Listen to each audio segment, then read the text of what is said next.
Assalamualaikum warahmatullahi wabarakatuh. Bagaimana kabar kalian hari ini? Semoga selalu dalam perlindungan Allah Subhanahu wa Ta'ala. Amin. Kali ini kita akan membahas materi tentang indahnya kebersamaan pada tema 1.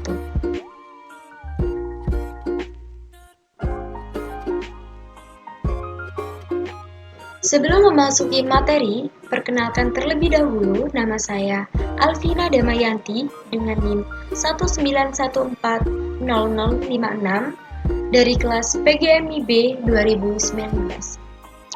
Materi ini ditujukan kepada kelas 4 jenjang MI atau SD. Dengan tujuan pembelajaran dengan KD,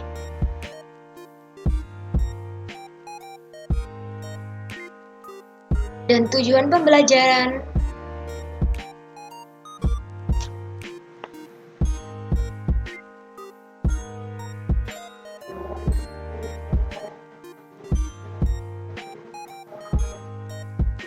cakupan materi kali ini yaitu yang pertama, pengertian keragaman budaya disertai contoh.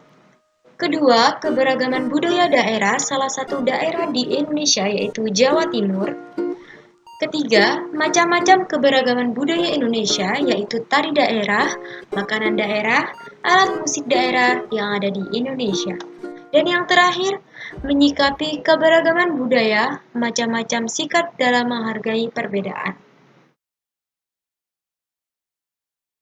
Yang pertama, keragaman budaya di Indonesia.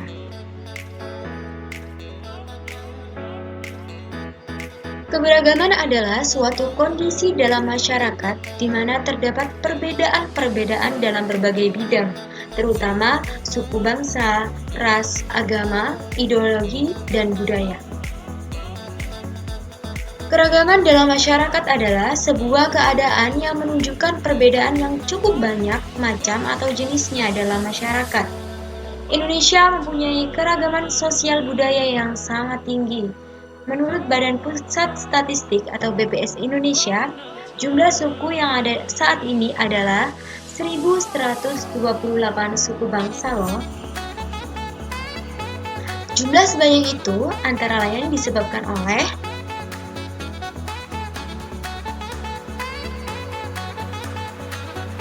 yang pertama, adanya perbedaan ras asal. Ras merupakan suatu kelompok yang digolongkan berdasarkan beberapa faktor, di antaranya seperti faktor ciri-ciri fisik, rumpun bangsa, atau biologis. Ciri-ciri fisik ini dapat digolongkan seperti warna kulit, bentuk rambut, tinggi badan, dan berbagai bentuk lainnya.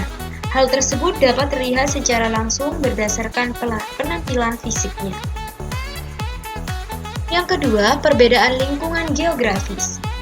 Letak atau lokasi suatu tempat sangat berpengaruh pada kebiasaan hidup suatu masyarakat. Seperti Bromo misalnya, mereka akan cenderung bermata pencaharian sebagai petani, sedangkan untuk masyarakat yang tinggal di daerah pantai seperti Pangandaran, biasanya berprofesi sebagai nelayan. Yang ketiga, perbedaan latar belakang sejarah. Menyebabkan keberagaman di suatu negara karena terdapat berbagai latar belakang sejarah yang berbeda-beda dan perkembangan daerah yang berbeda-beda pula. Keempat, perkembangan daerah. Contoh kecilnya yaitu, di perkotaan, perkembangan di daerah tersebut sangat maju dibandingkan perkembangan di desa. Itu sangat memungkinkan untuk adanya sebuah keberagaman.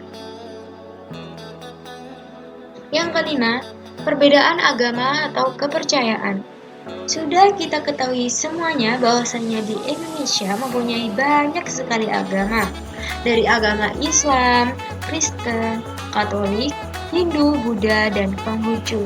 Walaupun begitu, kita sebagai masyarakat Indonesia masih bisa hidup dengan rukun, walaupun di tengah perbedaan hal itu seperti yang tertera pada Bhinneka Tunggal Ika.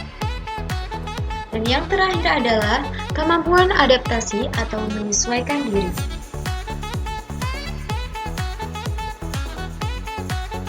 Indonesia memiliki 34 provinsi.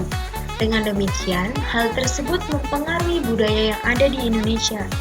Semakin banyak budaya yang ada di Indonesia, semakin banyak pula suku yang ada di Indonesia. Selain itu, dengan banyaknya suku Indonesia, maka bahasa daerah pun juga beragam. Bahkan, pada setiap suku banyak ditemukan perbedaan bahasa, rumah adat, upacara adat, kesenian daerah, dan sebagainya. Keberagaman bahasa, seperti bahasa Jawa atau bahasa Sunda. Keberagaman rumah adat seperti rumah adat Joglo yang ada di Jawa Tengah dan adat Gadang yang dari Sumatera Barat dan yang lainnya. Kemudian keberagaman upacara adat seperti Mak Nene di Tanah Toraja, Kebo-keboan di Banyuwangi, Ome-omedan di Bali, dan Iki Paling di Papua. Kemudian ada kesenian daerah seperti kecak, ketoprak, lenong, dan lain-lain.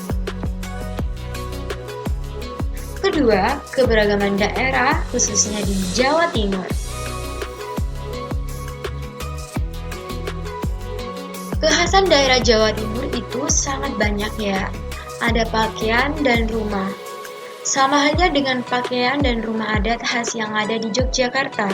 Walaupun Jawa Tengah maupun Jawa Tengah, pakaian beskap dan kebaya serta jarik juga digunakan bagi masyarakat di Jawa Timur. Namun, beberapa tradisi di Jawa Timur cukup berbeda dengan Jawa Tengah. Tradisi tersebut diantaranya yaitu karapan sapi. Karapan sapi ini merupakan tradisi di Pulau Madura loh, yang secara administratif masuk dalam Provinsi Jawa Timur. Karapan sapi adalah perlombaan balap sapi dengan memasangkan kereta dari kayu sebagai tempat joki berdiri dan untuk mengendalikan sapi. Dan ada banyak lainnya. Di sini ada ritual tumpang sewu, kemudian ada upacara kasada.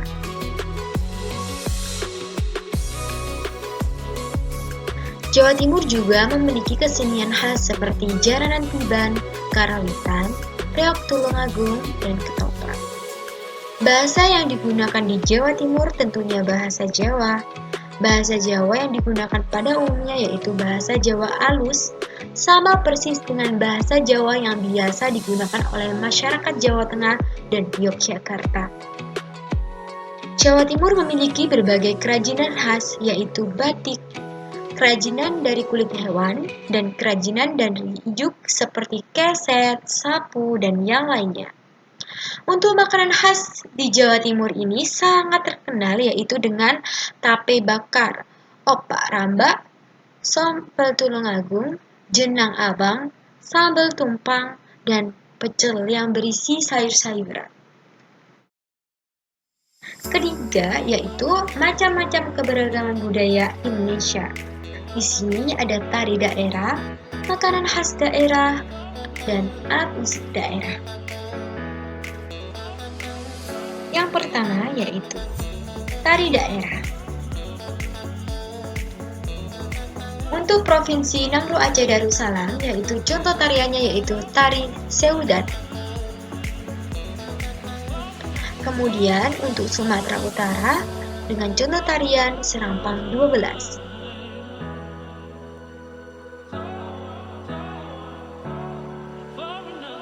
Untuk Provinsi Sumatera Barat, yaitu ada tari piring, dan Bali ada tari kecak.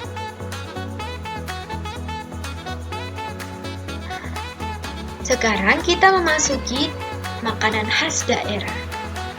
Ada berbagai macam makanan khas daerah. Di sini kita akan membahas 4 macam makanan khas daerah. Untuk makanan yang pertama yaitu mie Aceh, asal Nangro Aceh Darussalam.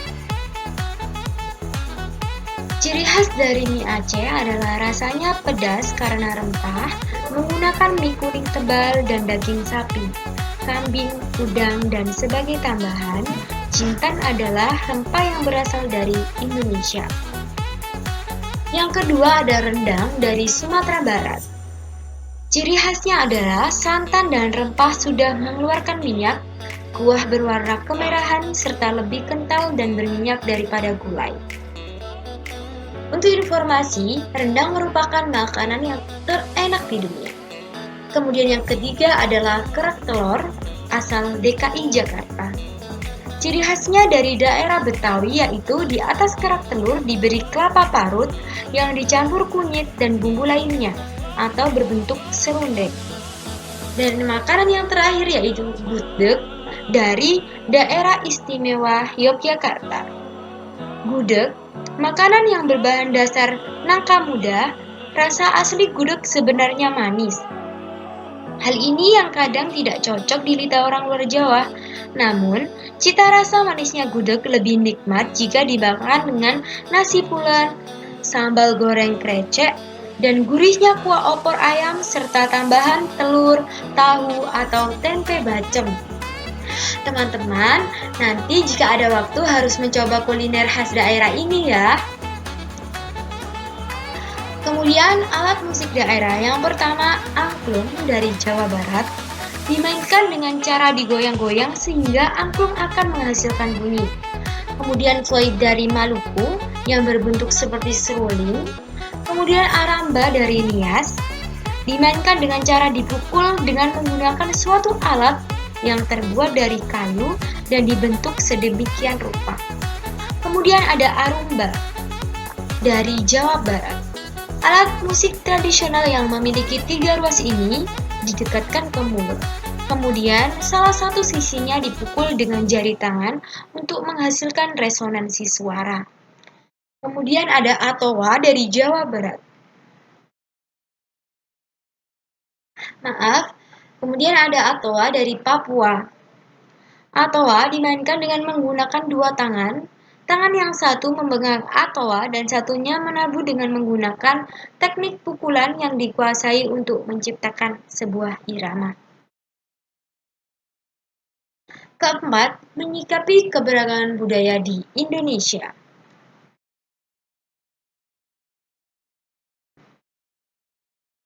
Sebagai anak Indonesia, aku merasa bangga terhadap keberagaman yang ada. Menghargai perbedaan merupakan wujud dari semangat persatuan dan kesatuan. Menghargai perbedaan akan memperkuat persatuan dan kesatuan. Semua orang harus hidup rukun meskipun memiliki perbedaan. Agar teman-teman bisa memahami lebih lanjut tentang memaknai keberagaman budaya yang ada di Indonesia, mari bersama-sama kita menyimak video ini dengan seksama ya.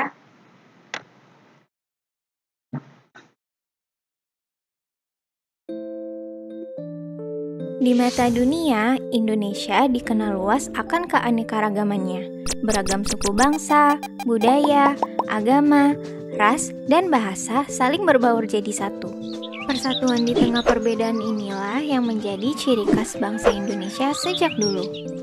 Tercermin dalam semboyan Bhinneka Tunggal Ika, perbedaan bukanlah jadi penghalang tersatukannya tiap individu di Nusantara, melainkan perbedaanlah yang mempersatukan kita.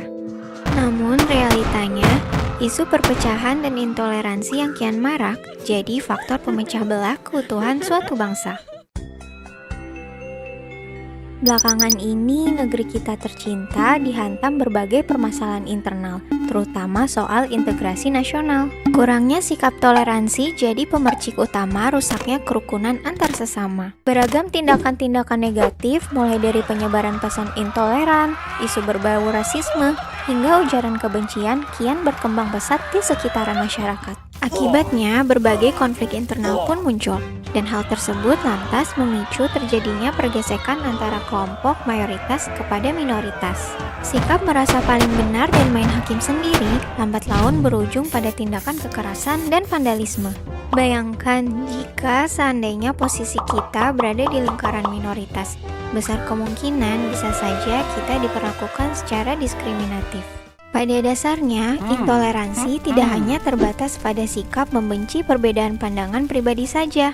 Intoleransi juga bisa muncul melalui perbedaan latar belakang suku, budaya, bahkan ras sekalipun. Nggak dapat dipungkiri pula, agama pun kini dijadikan sebagai kekuatan politik oleh segerombolan pelaku intoleransi. Perlahan, sikap toleransi mulai memudar dari waktu ke waktu, dan segelintir oknum cenderung ingin menang sendiri demi kepentingan pribadinya. Sebagai umat muslim yang cinta damai, salah satu sikap dasar yang harus ditanamkan dalam kehidupan sehari-hari adalah sikap saling menghormati dan menghargai kepada sesama. Sejatinya, Islam mengajak kepada umatnya untuk selalu menjalin kehidupan yang harmonis kepada manusia lainnya. Dan Islam juga sangat menjunjung tinggi keadilan bagi siapa saja tanpa memandang apapun latar belakangnya. Termaktub di dalam surat Al-Mumtahanah ayat ke-8, Allah sebenarnya telah mengingatkan kita untuk selalu menghormati kepada sesama. Allah Ta'ala berfirman,